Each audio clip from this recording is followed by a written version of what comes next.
নমস্কার বন্ধুরা, হয়তো আপনার কাছে এই মুহূর্তে ওবিসি যে এ ক্যাটাগরি সার্টিফিকেট সেটা আছে। হয়তো এটাও হতে পারে যে আপনার কাছে বর্তমানে ওবিসি বি ক্যাটাগরি সার্টিফিকেট রয়েছে। বর্তমানে কিন্তু যারা ওবিসি এ ক্যাটাগরিতে ছিল এর আগে, তারা ওবিসি বিতে অনেকেই কিন্তু চলে গেছে।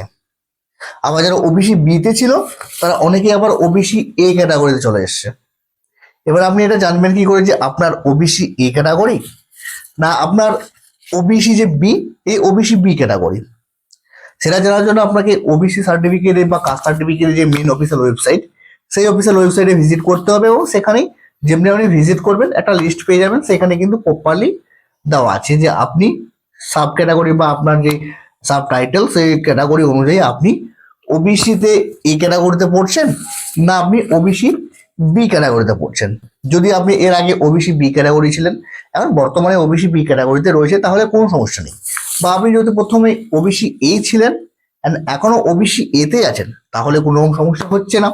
কিন্তু সমস্যা হচ্ছে ধরুন আপনি ওবিসি এ ক্যাটাগরিতে ছিলেন কিন্তু বর্তমানে আপনি ওবিসি বিতে চলে আসছেন, বা ওবিসি বিতে ছিলেন ওবিসি এতে চলে এসছেন, সেক্ষেত্রে কিন্তু সমস্যা। সেক্ষেত্রে আপনি কি করবেন, আপনার সার্টিফিকেট আপনি কিভাবে ব্যবহার করবেন?